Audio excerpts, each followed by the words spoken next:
Welcome back to the Visionary Sanctum podcast. Each episode, my goal is only to continue to elevate the level of production. And this time, we've got some intro music to set the mood, okay? Vibe out with me just for 3 seconds, okay? 3, 2, 1. Did you feel it? Did you feel the vibe? Anyway, let's get into it. Actually, before we hop into these topics, I want to do a little check-in for myself. I'm feeling great.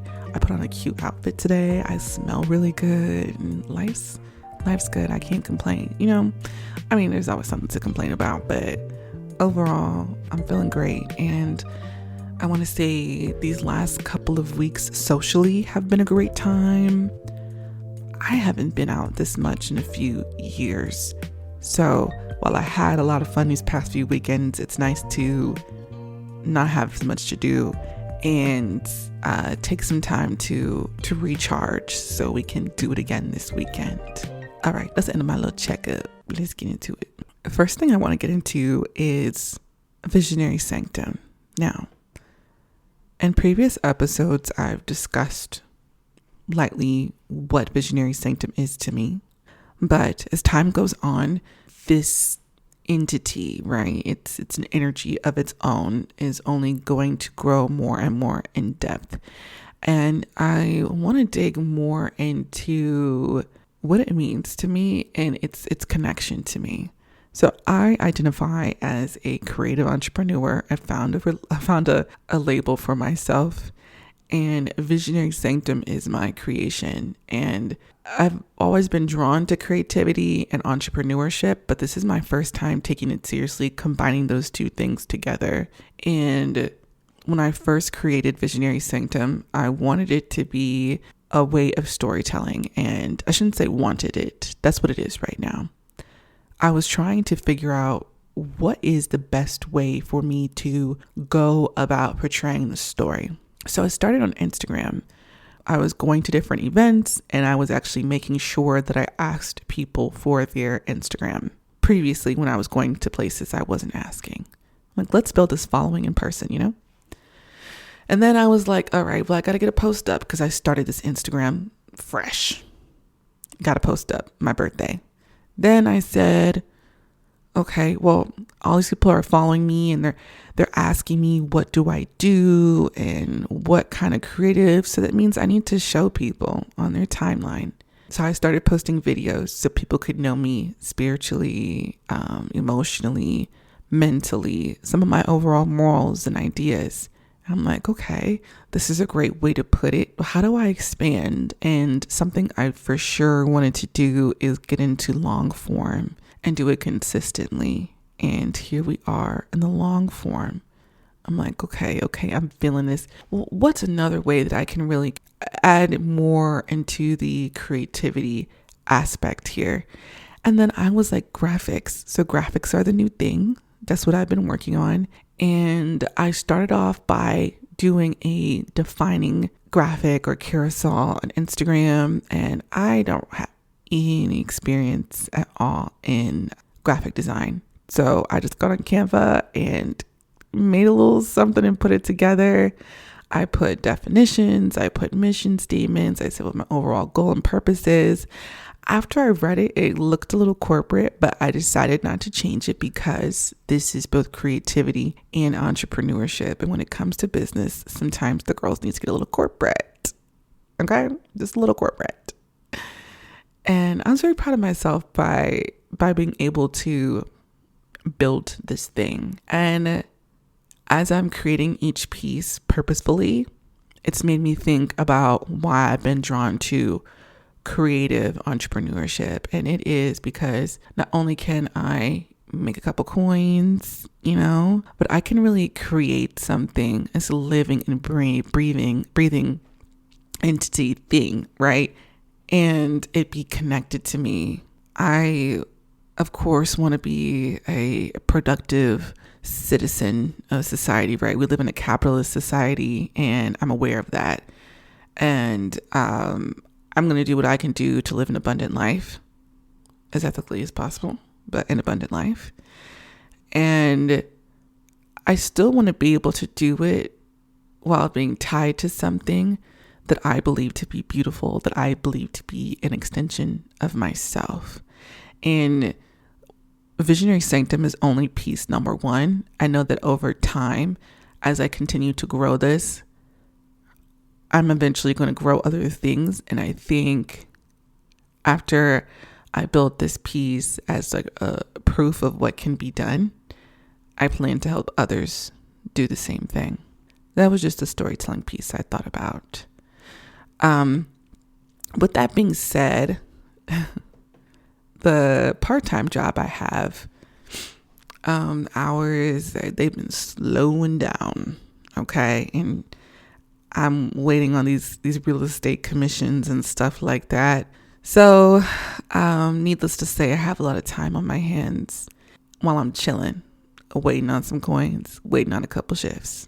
And rather than being bored, I've decided to treat building Visionary Sanctum like a full-time job. Instead of becoming bored, seeing this as a blessing, which is an abundance of time, because I truly am okay. I don't really have anything to worry about. Let me use this as a time to create and rest and create some more. So, like I've mentioned, we have the podcast here, and I'm doing things to elevate the production level piece by piece. We've got the audio, the music. I've changed audio a little bit for it to sound a bit cleaner. I'm trying to do a better job at enunciating a bit more so that it's clearer. And then eventually I will have some more things that are in between. Coming up pretty soon, this podcast will no longer be an audio podcast. It'll be audio and video. Boom, boom, boom. Talk about an elevation. And the reason I started off this podcast as it being audio only is because I just needed to get the work out. Like, I knew I wanted to do it. I just needed to put content out instead of dragging my feet. And I was running into some issues using external audio and editing with my camera, and then my choice to use complicated ass video software. That's on me. I can't blame anybody else but me on that. But now that I have the time, I'm thinking maybe another episode or two of audio and adding that piece. And then other thing I want to do with my time is there's some creative projects that I just want to do outside of Visionary Sanctum. And I'm going to be putting those out. Some of my collages, some cool, like in-depth things I've been working on in the background. And I think I want the public to see that. The only thing that I'm working past is being a beginner at some things in public, working out ideas in public. That is a ever-flowing work in progress, but it's okay. Here we are. I'm excited to see with these developing ideas what this thing will become. I plan for it to become a lot more cohesive. I'm doing a better job at claiming who I am, claiming myself as a creator, and secondly, claiming myself as a producer. So last weekend, I went to an Impact Media workshop hosted by someone named Yashalon, and they are a filmmaker. And at one point in the workshop, we all got to split up and kind of take our phones, take different types of pictures, and actively do some of the things that we worked about, that we learned about within that workshop. They talked to me off to the side and they were asking me about the types of things that I'm doing and what tools I have and my ideas, like my overall goal. And it made me feel really good, like what I'm producing is legitimate. Now, if you're listening to this, of course, it's like I'm listening to this podcast. This is something that is legitimate. Why would I feel like what I'm producing is not legitimate? But it felt good for me to speak to someone who does this professionally. And he was like, you are a producer. And shout out to her. Okay, you're right. I am a producer. This is a production, even if it's just me, a girl, and her microphone and a laptop and a nice big dining room table with a bunch of shit on it. All right. It is still a production. I take the time to create this. I take the time to plan out these ideas and these topics. I put the outlines together. Okay. I edit this shit. I found the music at the beginning and the end of this podcast. Me. I did that. I'm a producer. And I'm like, let me go ahead and add this on LinkedIn. I'm a producer, goddammit. Like, look at me.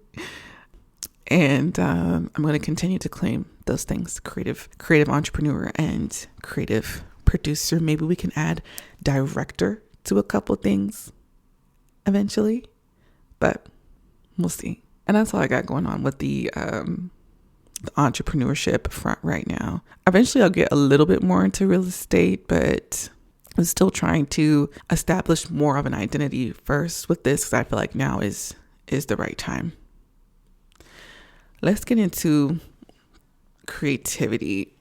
So something I have noticed right now is with this notebook I've been using, okay, I now write every single thing down. It used to be, at the end of the day, I'll write something. In the morning, I'll write something. No, I bring the notebook with me because you never know. Sometimes you can get downloads from the spirit. Won't he do it? At any time of the day. And being able to record all this information has really, really helped me in terms of artist development, being able to see my ideas, and also being able to see my ideas grow in depth, develop, and evolve. With this notebook, it's also shown me that I'm able to return to old ideas. I was not returning to old ideas. Hell, at one point, when I had a notebook and I was writing stuff down in it, I wouldn't even look again. Sometimes I'm like, I don't like that idea anymore. I'm so embarrassed that I thought of that. This isn't this full perfect thing the first time. Now, the notebook has become a place of self-discovery, a place of writing freely, crossing things out, writing stuff at funny angles, really being a way to create an in-depth, I don't want to say roadmap, but like a network, a web of all these different things that eventually they connect. They create a network of my growing creative thought process. With these ideas leaving the notebook, it's only made me more confident, and in a sense, in practice, this notebook is a space of creative action and not just a place to record ideas that never leave. And not only with it being a space of creative action, it has now become a tool for manifestation. And as I continue to write more and more in this notebook, as my ideas grow and evolve from the beginning of the pages to the middle of the notebook that I'm at, it just makes me more excited for all the other things that I can manifest and develop, whether it be through Visionary Sanctum, a girl just being, me just being Angelica. I'm going to continue to write things down. That's all I got going on the creative front. Transitioning from manifestation in the creative space. Let's talk about manifestation in the community. Angelica's favorite topic. So like I mentioned earlier on in the podcast with these updates about me going outside, I'm outside with the community, girl, like with the girls and everybody. And something I've noticed and journaled about a little bit when it comes to the community that I have is the fact that I've been able to develop really beautiful, healthy relationships with men in my community. And it's been a very healing experience. I'm no stranger to negative experiences with men, traumatizing experiences, if we're being honest. And when we're online, especially if you have a day of a good doom scroll, if you will, there's a lot of images, a lot of messages surrounding men and their behavior that is really, really negative. To some extent, it really is true. There are a lot of guys out like that. Patriarchy is shitty and reinforces these violent ways of being amongst all of us, honestly. Anything that's deemed to be masculine, but most of those correlations go with men because men reap the benefits of being violent. At least they're taught that they can. So with those conversations, those negative conversations, these very negative experiences that people have with relationships, and then those videos get the most interaction, they are the most polarizing. So those things get shared over and over and over and over again. And that's what I'm constantly seeing. So I think that had contributed not just my experience, but seeing those negative things reiterated all the time to my negative view of men. But I had to kind of come to grips with the fact that if I want to eventually have a life partnership with the man one day, I can't go around hating men. Like, I can hate patriarchy, but I can't be on edge, or not necessarily on edge, but I can't be so guarded and so against men's existence, because if I believe that there's someone out there, that there's a man who's going to love me, I need to be open. I need to have my heart open. And I also need to learn, what does that guy even look like? What does he act like? What spaces is that person in? What spaces is that person in? Who is the type of person I want to be as an individual? What does partnership look like for me? And in order to explore those things, I need to have a positive view of myself, a positive view of my community, and a positive or a more dynamic outlook of the opposite sex. And I've been able to do that in community with these great platonic connections that I have created. And because polarizing thoughts get so much engagement online, especially surrounding the negative aspects of men and how they're affected by patriarchy and things of that nature, it does skew from reality. Yes, those men are a problem. Yes, I run into them in real freaking life, but they don't necessarily represent the majority. They're not everywhere, and they're not everybody. And some people exist more in a gray space, and there's a lot of just great men out there in general. And I'm starting to realize a lot of them just don't be on the internet. That brings me into this next piece. You know, I do have a sociology degree, and I had to break it out and really use that shit. So men and women are socialized completely different. And so when women come and express their frustrations with men, it's going to be all over the internet. That's kind of how it works. And a lot of the men that we see online that are extremely negative when it comes to women, they're just spewing patriarchal, misogynistic bullshit that's reimbursed in society. But if a man were to come online and try to defend women or have a more feminist perspective, I think men are socialized to believe that it's messing in women's business, or that it's considered to be bitching and whining. And a lot of Black men, especially who are more unproblematic, their thought process is love their community, love their family, and stay out the way and leave the bullshit on the internet. They don't necessarily see it as they need to show up online too and create those spaces. They are outside touching grass and minding their business because they're just not socialized to do all of that and make that type of display. It's not seen as being a man or being masculine. And yeah, those are just some of those things I've noticed between the sexes by being engaged in community and touching grass. So since we talked about touching grass, girl, community has made me a lot more grounded in reality. Kind of like how I talked about my thoughts of comparing things that I see online versus in real life. And not just the conversations about men and women, but conversations in general online are extremely polarized, and people just are not that damn extreme or that bold IRL. And beauty.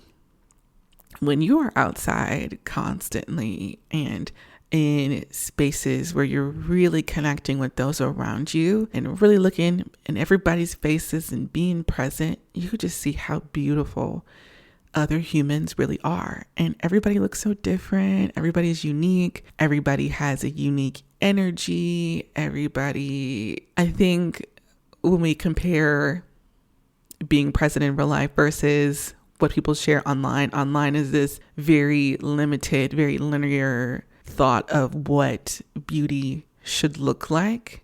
But when you're present and you're paying attention, beauty is so diverse. And what makes people beautiful is their energy and their individuality. And in real life, it's loved. Like I said, polarizing and negativity is easy to circulate because it causes outrage. So you don't get to see it as much. But there's a softness and a connectivity between people and community that I'm so blessed to be able to experience, see, and touch.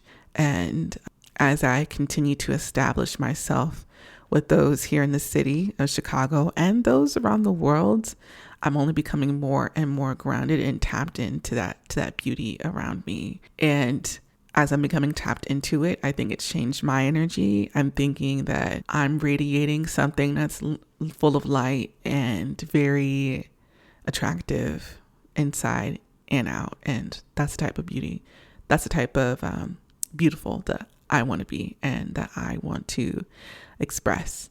Within all these connections that I've made, I think something else I have noticed within myself is my expectations when it comes to friendships has changed. A lot of the connections I've tried to build as an adult, because I'm younger, were like a college, and then, COVID happened in college. And I ended up with these friendships kind of like how I did in high school, where I just had a few very close friendships and we talked often, and I kind of hung out with those close people, and that was it. And so if somebody wasn't being consistent, if somebody changed, if somebody was constantly canceling, it wasn't the most reliable, but like I didn't have very many other options because it was difficult to meet new people. It just felt really, really devastating, like really devastating, just having a couple connections and then some of those connections being avoidant. It was just a lot if I got tired and felt like I couldn't, keep it up or anything like that. So now that there's so many people, if one person can't do something, it's okay. Or maybe I'm not trying to coordinate with someone. I just pull up to the event and I already know multiple people there. It feels good. And I can still prioritize myself and still show up for others at the same time. I'm not like quitting on one person or one individual in specific, because connection and community is abundant rather than just relying on these fixed friendships. So a lot with community this week. And our last topic of the day, we're going to get into personal development. So, we kind of already talked a little bit about personal development with my observations about community, because community is helping me grow and helping me heal outside of isolation. But I do want to get more into when I prioritize myself. My whole life has changed. It really has. Like, the girl's life has changed for real. I feel very peaceful. My anxiety is down, not running around trying to be a people pleaser. And I was running around trying to be a people pleaser to avoidance. People that can't be pleased, or who are pleased, they just don't show it. And all of that was self-imposed. And it was getting to a point where it was even the small stuff. Like, I could not say no.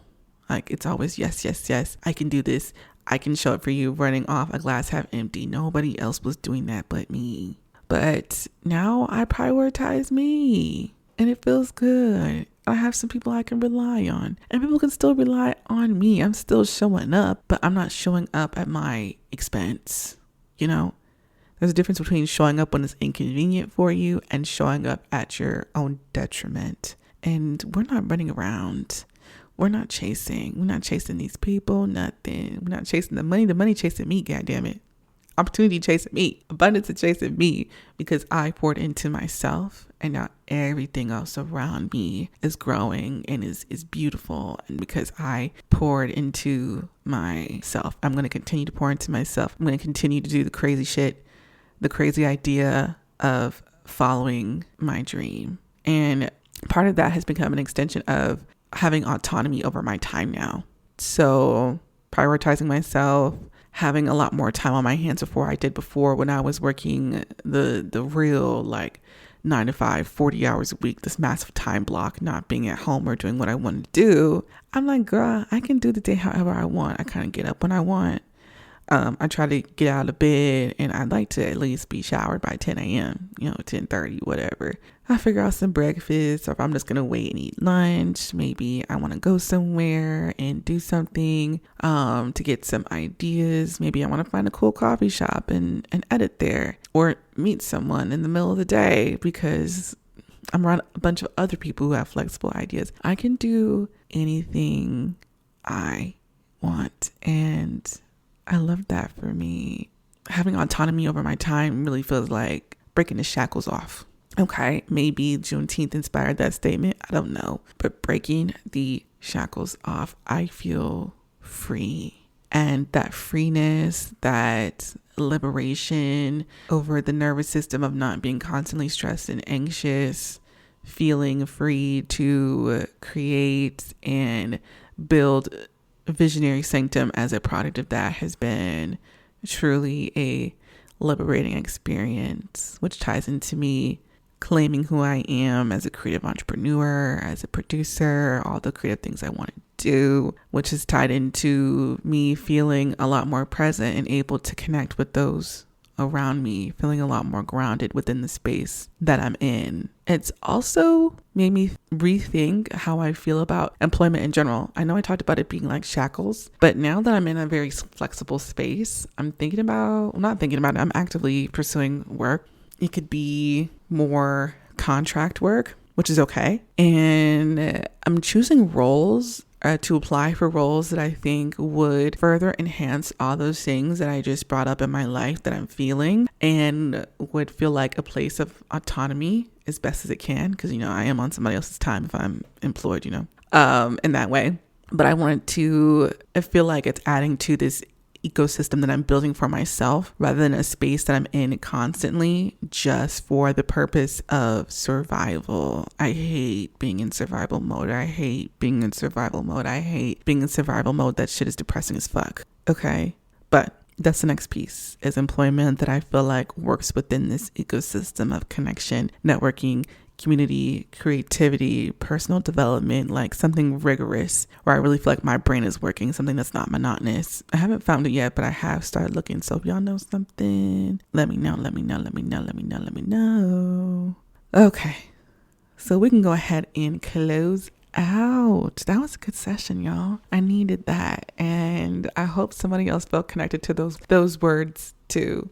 Each time I pick up this microphone, each time I make a new post or put together some sort of new creation, I treat it like I'm talking to millions of people already, even if it's 100 or 30 or whoever's listening to this. You are a piece of something so much bigger. We all are together. That's why we're all here at the same time. And each time I engage in this podcast, I see it as leaving a world behind, creating a world to leave behind for others to discover and engage in and connect with. And hello to everyone who decided to listen and engage with this world that I'm leaving behind for y'all to discover. Yay. Now I know you hear that little bit of a little bit of outro music. Y'all hear it? Okay, production. All right, y'all. Until next time.